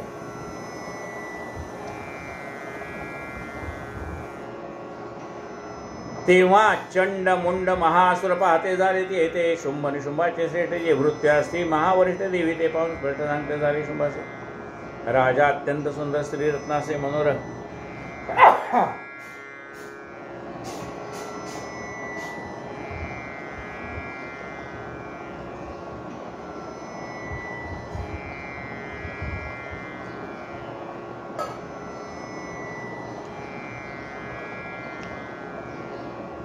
शुंभ निशुंभाचे दूत आहे चंड आणि मुंड यांनी त्या देवीचं रूप पाहिलं आणि ते दोघं गेले त्या शुंभ निशुंभ दैत्याकडे आणि त्यांना ह्या देवीचं स्वरूप वर्णन करून ते सांगतायत. राजा अत्यंत सुंदर स्त्री रत्न असे मनोरा. हिमवंत पर्वत थोर तयावरी पाहिले. जिच्या स्वरूपाची कांती नाही दिशा पडलेली ते हिमवंत पर्वत निश्चिती शोभराती. हिने कोणाची ती आहे कोण हे न कळे वर्तमान अशी सुंदर स्त्री रत्न तुझे नाही रे लोके. ते म्हणलं आम्ही आत्ता हिमालय पर्वत एक सुंदर स्त्री पाहिली. आता कुणाची काय ते काय आम्हाला माहीत नाही पण अशी सुंदर स्त्री तुझ्याजवळ असावी असं आम्हाला वाटतं. ती कोण आहे हे जाणून अवश्यमेव करावे ग्रहण. त्या स्त्री रत्नावरून जाण सर्व रत्ने व्यर्थली. तुझ्याकडे रत्नाचं भांडार आहे पण असे सौंदर्यवान स्त्री, हे स्त्रीरत्न जर तुझ्याकडे नसेल तर सगळं ऐश्वर पीक आहे. जी रत्ने त्रैलोक्यास्ती म्हणे गजाश्वादिनी ती सर्व तुझे गृहीशोधी. सांप्रत काळे दैत्येंद्रा आणले त्वा इंद्रापासून ऐरावत हे गजरत्न पारिजातक तरुही जाण उच्चेश्वर आहे तैदा ब्रह्मदेवा. तुझ्याजवळ सगळं ऐश्वर. इंद्रापासून तू त्याचा ऐरावत नावाचा हत्ती हिरावून घेतलास. समुद्रातनं निर्माण झालेल्या 14 रत्नापैकी हे आहेत. कोण आहे? ऐरावत नावाचा हत्ती, पारिजातक नावाचा वृक्ष आणि उच्चैश्रवा नावाचा घोडा. आणि तो इंद्रापासून ऐरावत हे गजरत्न पारिजातक तरुही जाण उच्चैश्रवा है तैसा ब्रह्मदेवाच्या अत्यद्भुत विमान रत्न आणिले इथ हंसयुक्त जे का तिष्ठत तवांगणे दैत्येंद्रा.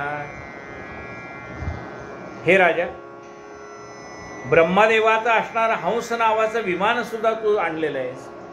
जिंकोनिया त्वा कुबेराला महापद्मनिधी आणिला जिंके जी किंजलकिने अंमलनमाला तुझं दिसले समुद्रे. कुबेराचं सगळं धन तू हिरावून घेतलेलं आहेस. समुद्राने तुला कधीही न मिळणारी माळा दिलेली आहे. पंकजमाला शोभंतजी कधीच नाही चुकत सदा राही टवटवी ती गळा घातली आपल्या. वरुणाचे छत्र हे जाण कधीही न सुकणारी माळ समुद्राने त्याला दिली. आता कधीही न सुकणार हार असं असेल का? आहे की? कधीही न सुकणार हार आता आपण घातलाय महाराजांच्या फोटोला, असे हार आहेतच की नाही? ते कधी सुकत नाही. कधीही न सुकणार आहे. काय म्हणते बघा,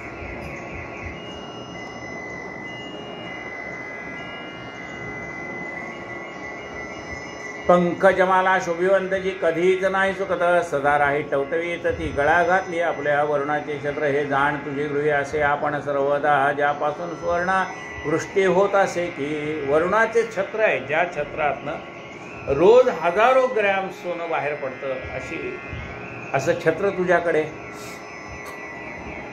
वरुणाचे छत्र हे जाण तुझे गृही असे आपण सर्वदा ज्यापासून सुवर्ण वृष्टी होत असे की.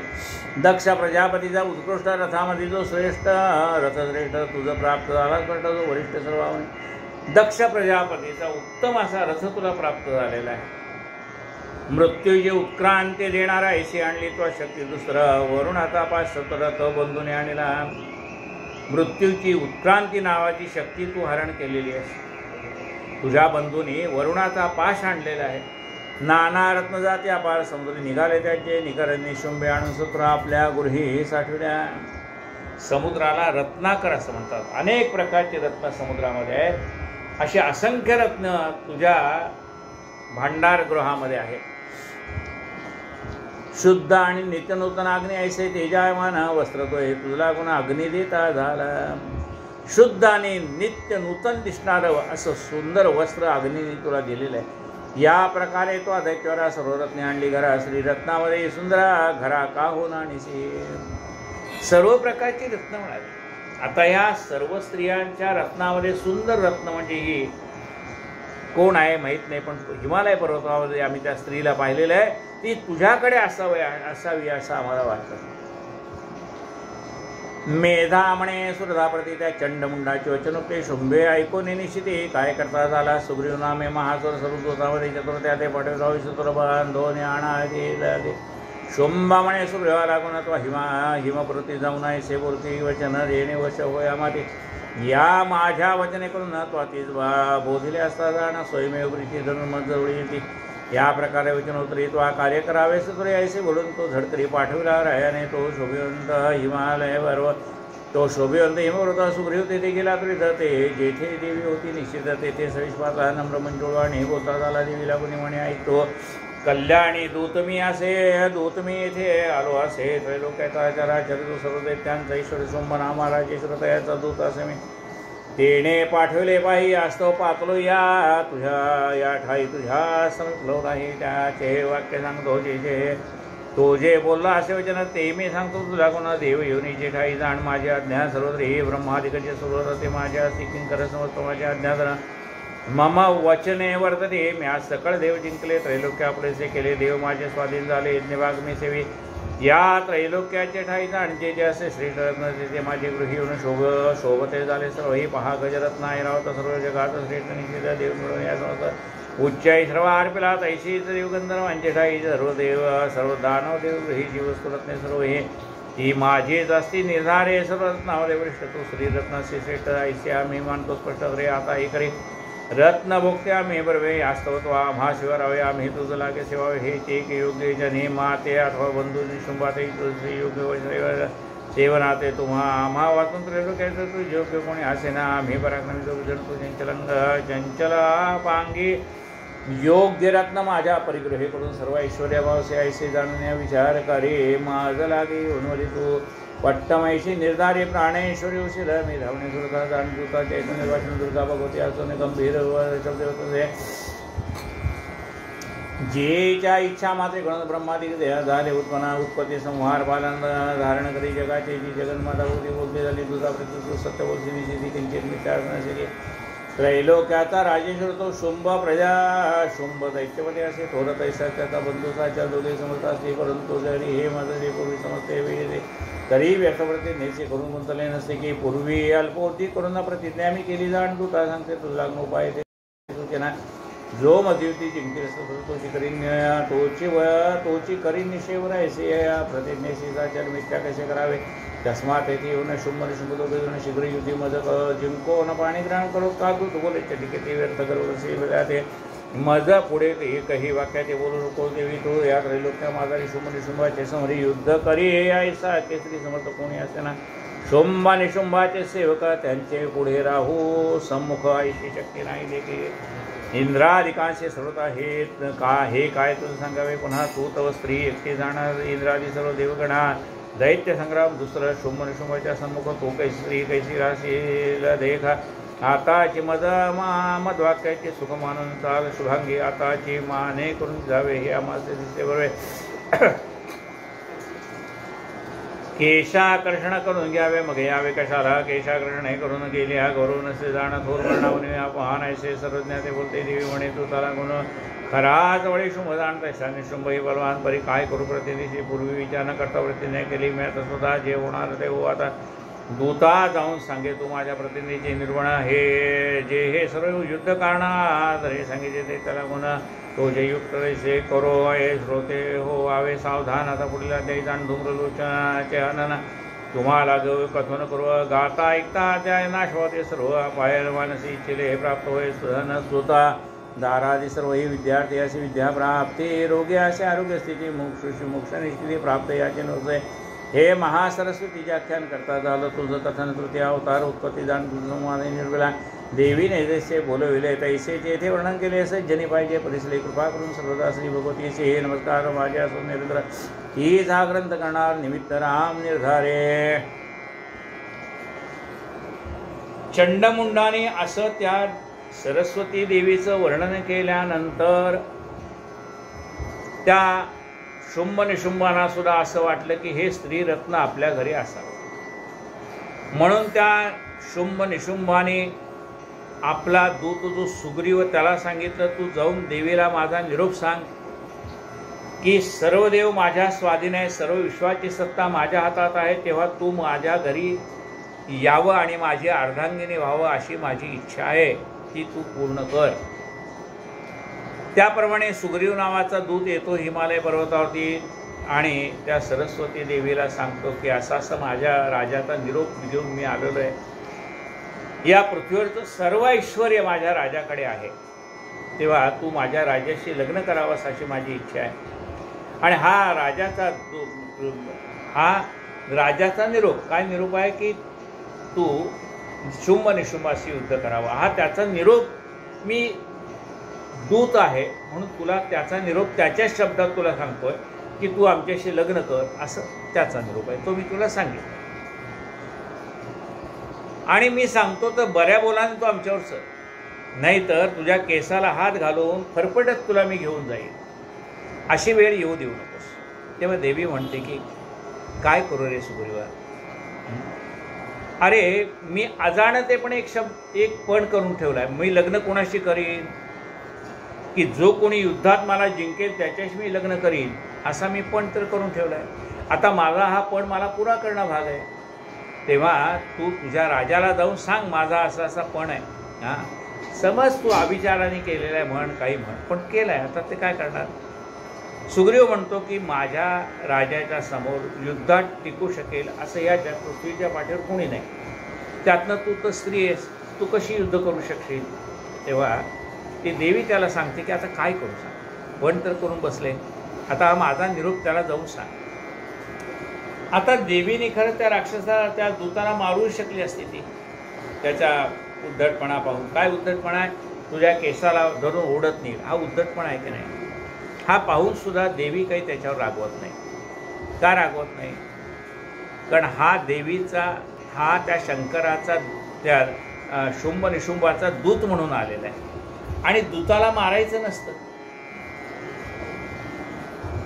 जो राजदूत म्हणून येतो त्या दूताने त्याचं काय काम आहे, राजाने जे सांगितलं तेवढं इथे येऊन सांगायचं, एवढंच त्याचं काम आहे. म्हणजे आपल्या राजाचं मत काय आहे ते सांगणं, एवढंच त्याचं काम आहे. त्यामुळे त्याच्यामध्ये काही भाग नसतो, सहभाग नसतो. म्हणून त्या राजदूताला मारायचं नसतं. जगज्जेता सिकंदर हा आपल्या भारतामध्ये आला होता. आता त्याचा हेतू जग जिंकण्याचा होता, त्यामुळे भारत जिंकायला तो आला. त्यावेळेला पौरस राजाशी त्याचं युद्ध झालं. पण त्या युद्धाच्या आधी सिकंदराने काय केलंय की राजदूताचा वेश घेऊन तो पौरस राजाला भेटायला आलेला आहे. आणि मग तो पौरस राजाला सांगतो की सिकंदर असा असा जगत येत आहे, अमुक आहे तमुक आहे, तू बऱ्या बोलाने तुझं राज्य सिकंदराला अर्पण कर. नाही तर म्हणाले तो सिकंदर राजा आहे, तो काय करेल त्याचा भरोसा नाही. असं ऐकल्याबरोबर पौरस राजा हा त्या सिकंदराला वाटेल तसा बोलायला लागतो. त्यांनी जग जिंकलेला असो, त्या जग जिंकल्या राजाचे आम्हाला काही कर्तव्य नाही, आमच्या पुढे तो टिकू शकणार नाही एवढं निश्चित. असं ऐकल्याबरोबर आता हा कोण आहे, हा राजदूत नाही, प्रत्यक्ष सिकंदरच आहे, राजदूताचा वेश घेऊन आलेला आहे. तर त्याचा हात आपल्या तलवारीच्या मुठीवर जातो आणि अशी मूठ त्यांनी दाबून धरलेली आहे तलवार. आणि मग तो दूत राजाला काय म्हणतो, पौरस राजाला, आपला हिंदू राजा आहे पौरस राजा, त्या पौरस राजाला हा सिकंदर स्वतःच राजदूत होऊन आलेला आहे. तो काय म्हणतो, आता मी दूत आहे म्हणून सगळं तुमचं ऐकून घेतोय, पण मी जर खरा सिकंदर असतो तर तुमची एवढी ताकद होती का बोलण्याची, सिकंदराच्या पुढे बोलण्याची. तर पौरस राजा म्हणतो मी सिकंदरालाच बोलतोय, तू राजदूत नाहीस, तू प्रत्यक्ष सिकंदरच आहेस. आणि राजदूताचा वेश घेऊन आलाय म्हणून तुला आत्ता मी तुला बंदी पण करत नाही आणि तुझा शिरच्छेद पण करत नाही. कारण राजदूताचा शिरच्छेद करू नये, त्याला बंदीशाळेत टाकू नये, हा राजनियम आहे, तो राजाचं कर्तव्य आहे, ते मी पालन पोषण करतो. आणि म्हणून राजदूताला त्रास द्यायचा नाही, हा नियम आहे. मी तुला ओळखलंय, तू कधीच सिकंदर आहे म्हणून, म्हणजे तू सिकंदर आहे हे मी कधीच ओळखलंय. तेव्हा तो सिकंदर, आता सगळे त्या दरबारातले प्रधान म्हणा, सेनापती म्हणा, सगळे पाहायला लागले आपल्या राजदरबारामध्ये सिकंदर आलेला आहे. सगळ्यांनी आपापल्या तलवारी काढल्या याला पकडण्यासाठी. पौरस राजाने सगळ्यांना शांत राहायला सांगितलं. मग सिकंदराने विचारलं की तुम्ही मला कसं ओळखलं मी सिकंदर आहे म्हणून. सिकंदराने पौरस राजाला विचारलं की मी सिकंदर राजदूत नसून प्रत्यक्ष सिकंदर आहे हे तुम्ही कसं ओळखलं.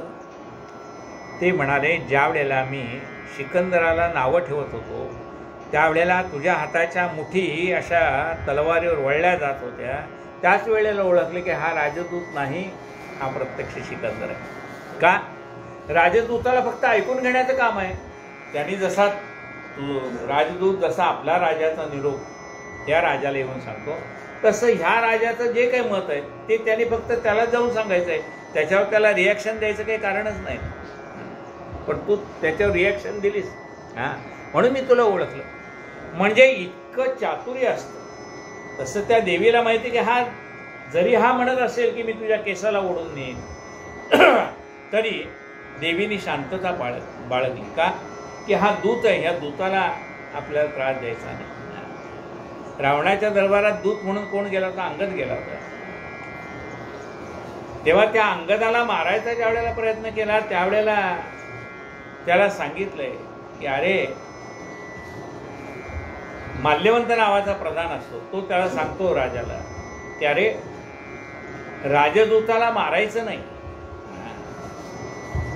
म्हणजे हा राजधर्म आहे, राजदूताला न मारणं. तसं देवीनी हा सुग्रीव नावाचा जो दूत आलाय शुंभ निशुंभाकडून, त्याला मारलं नाही. त्याने फक्त सांगितलं की माझा निरोप आहे तेवढा जाऊन सांग तुझ्या राजाला की मी असा असा पण केलाय की जो कोणी मला युद्धात जिंकेल त्याच्याशी मी विवाह करीन. श्री भगवती देवीने जैसे बोलवले तैसे जे ते वर्णन केले. सज्जने पाहिजे परिसरी कृपा करून सर्वदा येते. श्री भगवती श्री नमस्कार माझ्या असून निरंतर तीच हा ग्रंथ करणानिमित्त राम निर्धार इति श्री मार्कंडेय पुराणे सावर्णिके मनवंतरी श्री देवी भगवती महात्म्ये महासरस्वत्याख्याने देव्यदूता देव्य अवतार दूत संवाद निरूपण पंचमोऽध्याय. श्री गणेशाय नमः. श्री देवे नमः. मेधामणे सुरता श्री मार्कंडेय सांगे शिष्य श्री सुसंगेश्वर नकाशी पुढील कथा श्रवण करा. सिंहावलोकने करून पहा मागील अनुसंधान महासरस्वतीने प्रज्ञावान दूता सांगून आज्ञापिले ऐकून देवीच्या वाक्याचे दूत क्रोधावला बांधे त्वरे अनुशुंभावाशी सांगता झाला विस्तारे म्हणे मी देवीपाशी निश्चित तुमचा महिमा वर्णिला बहुत परिती तुम्हा नाही मानिता युद्धावीण सर्वथा. ऐकून दूताचे वचन दैत्यराज क्रोधावला दारुण सेनापती धूम्रलोचन यासी बोलता झाला शुंभ म्हणे धूम्रलोचना घेऊन आपली सेना आणाविती दुष्टललना केशाकर्षणे करुणी. आता ती स्त्री आपला ऐकत नाही म्हटल्यावर ह्याचा अहंकार जागृत झाला शुंभ निशुंभाचा. शुंभाने लगेच आपल्या सेनापतीला आज्ञा केली, हे धूम्रलोचना तू जा आणि त्या स्त्रीला केसाला धरून फरफट ओढत माझ्याकडे घेऊन ये. शुंभा म्हणे धूम्रलोचना घेऊन आपली सेना आणावी ती दुष्टललना केशाकर्षणे करून बळे टाका वेळ करून तिचा पाठीराखा आल्या कोणी त्यात तात्काळ वधावे शस्त्रान देव अथवा गंधर्व. आणि तिला वाचवायला जर कोणी आले देव गंधर्व त्यांचाही वध करून टाका. मेधामणे सुरता लागून इंद्र अग्नी यम कुबेर यक्षकिन्नर विद्याधरा पाठीराखा तरी त्याचाही वध करावा. मेधा म्हणे सुरता लागून शुंभ आज्ञा विराजान तेव्हा तो धूम्रलोचना त्वरे करून निघाला घेऊन 60 सहस्राश्वर 60,000 सैन्य घेऊन तो धूम्रलोचन निघालाय. तो धूम्रलोचन महाक्रोध हिमवंत पर्वत तोर येता झाला रयावरे पालाणून सर्वदळ पहतो पर्वत वेडीला सकळत एकाचे झाला हलकळलोळ देव पाहती अंबरे गुप्त रूपे तेथे राहून इंद्रादी सर्व देवगण जगदबीचे कौतुक पूर्ण पाहते झाले. ती काळी देवी सम्मुख धूम्रलोचन येऊन या अट्टहास्य शब्द करून उच्चस्वरे देवी लागून बोलता झाला. तेव्हा म्हणे हो तो लावण्याराशे चालावे शुंभ निशुंभापासे जरी प्रीतीतून येसे तरी बळे येते नेहमी केशा आकर्षणे करून तो ते उडून नेना आपला स्वामी दाखवीन तुझला गे सुंदरी देवा जगदमा बोले त्याला दैत्येश्वरी आढळले तुझला वळून दिसतो शिवाला सैन्य घेऊन याला शेजरी बोळे बोलून निश्चित तरी इथली काय करेला ऐसे चंडिका तै वेळ ऋषी म्हणे बोलले. ऐकून चंडिकेच्या बोला धूम्रलोचन तेव्हा धावला तो देवीने भस्म केला हुंकार मात्रे करून ये. धूम्रलोचन म्हणाला तू बऱ्या बोलाने चल नाहीतर मी तुला ओढत नेऊन माझा स्वामी कसा आहे ते दाखवेन. देवी म्हणाले अरे तू स्वतःला एवढा पराक्रमी समजतोस आणि एका स्त्रीला घेऊन जाण्यासाठी 60,000 सैन्य घेऊन आलायस. तू एवढा पराक्रमी तर ये मला घेऊन जा. अशा रीतीने तो धूम्रलोचन पुढे गेल्यावर देवीने नुसता हुंकार टाकला, म्हणजे आपण श्वास सोडतो तसा हुंकार टाकला आणि त्या धूम्रलोचनाला भस्म करून.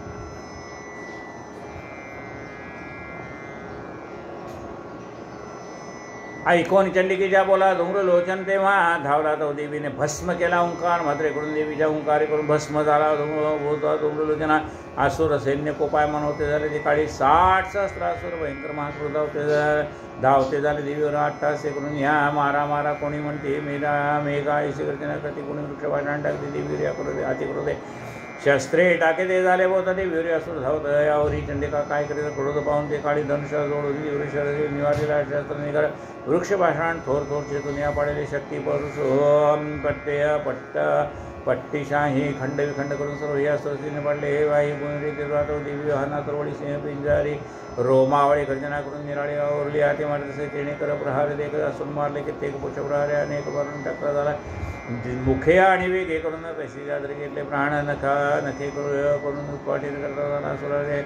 असुरांचे मारून तल प्रहाराची जावया सुरशिराशी छिन्नमिन्न असे करून रक्तपरा शरीराचे महाबळ नेले असुर सकाळ. हे श्रवण करून तात्काळ शुंभ कोपाते पावला. देवीने वज्रा धूम्रलोचन केवढून कामाचे करून टाकले. सर्व अम्मा सैन्य मारून एकही क्षण लागला. ऐसे शुंभ निशुंभाने एकूण झाले म्हणे. रागे ओष्ट पुढे जाऊन विचार करते झाले. चंडमुंड महासुर तुम्ही दैत्य सैन्य तुम्ही सैन्य घेऊन या पार सिद्ध व्हावे आताचे. आणि हिमाचळी जाऊन देवीचे करा केशाकडे मोडून आणत महत्वाचे काय. जरी युद्धाचे ठाई झाडनुमा संशय वर्ण जरी त्याची ठाई मारून टाकावी. मामा न्यायाने शस्त्राचे करून मारुनी टाकावी भवानी माझा संशय काही मनी जळून हे जरूर करावे. सिंहाच्या आनंद जाय जो असे देवी वाहन तुम्ही सैन्याचे देवी ते काय करे. देवी एकटी ते काय सिंह पशुचा परिवार काय स तुम्हा तो तुम्ही देवाधिकास्य आणि मारावा. देवीशी मारली स्पष्ट सिंह बांधेला असा दृष्टा तुम्हावरी संतोष हे जाणा निर्धार. ही धरिली अथवा मारली मारली तेथे बरी बांधून आणा तिथे येते आम्ही पाहून दिली ते कशी आहे. धूम्रलोचन महावीर ओंकाने मारला जिने सत्र तिचा देह कैसा दुर्धर पाहू. आम्ही कौतुके पुढीला ते जाण. चंडमुंडाच्या हनन तुम्ही तुम्हाला सांगितले श्लोकाचा अर्थ येथे वर्णिला यथार्थ श्रवण करता होय स्वार्थ सर्व पुरुषार्थ साधिती.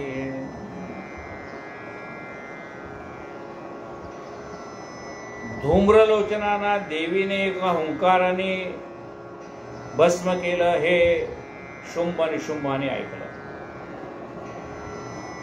देवीने आणि सिंहाने 60,000 शत्रूंचा निपात केला हे ऐकलं.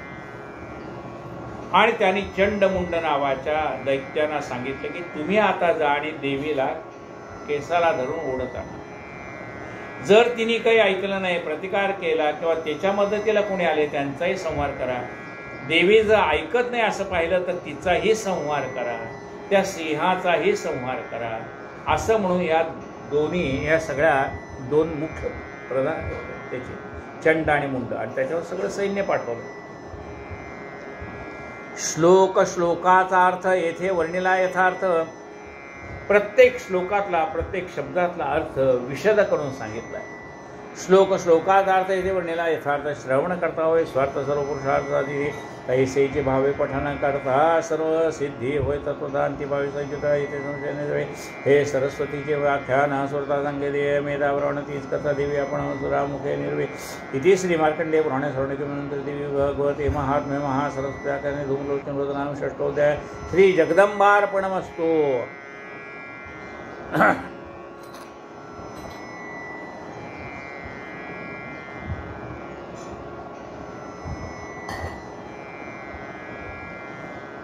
कायेन वाचा मनसेन्द्रियैर्वा बुद्ध्यात्मना वा प्रकृति स्वभावात् करोमि यज्ञं सकलं परस्मै नारायणादि अच्युतं केशवं राम नारायणं कृष्णदामोदरं वासुदेवं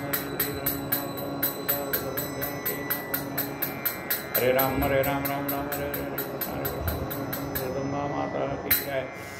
आरती पंढरीश प्रभूची कमलजपती विठ्ठलाची. ठेविले शरण विटेवरती सावळी घनश्याम मूर्ती.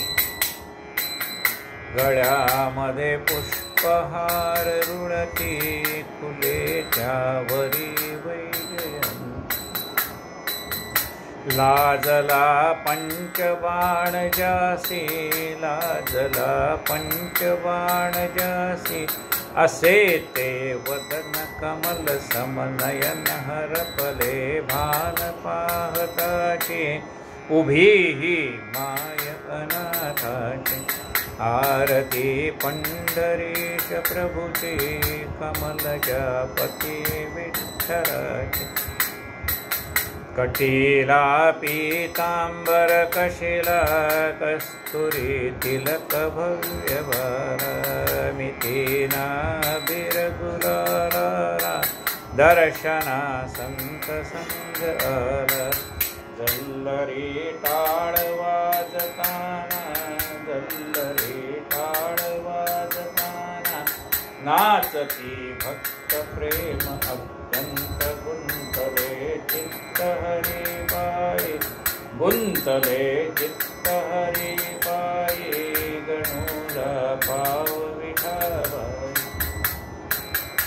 आरती पंढरीश प्रभुची, कमलपती विठ्ठलाची. सद्गुरु गजानन महाराज की जय. दुर्गे दुर्गटभारी तुझविन संसारी, अनाथनाथे अंबे करुणा विस्तारी. वारी वारी जन्म मरणाते वारी, हरी पडलो आता संकलनी वारी. जय देवी जय महिषासुरवसनी, हो दैत्यासुरमर्दिनी, सुरवरीश्वर वरदे तारक संजीवनी. जय देवी प्रभोर्गोनी, काका तुझई सेनानी. चारी श्रमलय परंत नभोर वेकाही, साही विवाद करता बडलो प्रवाही. जेतु भक्तालागी पावसलवलाही.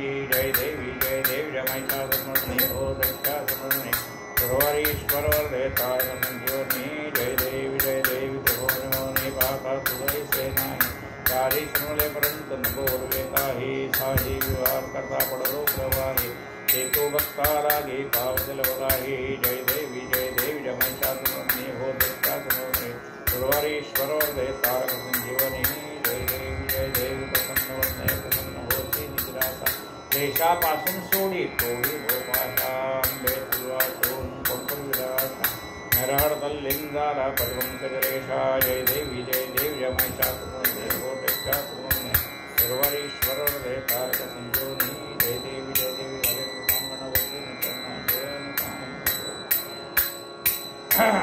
प्रेमे आनंदेन आनंद पूजन भावे वाडेन महे नमा.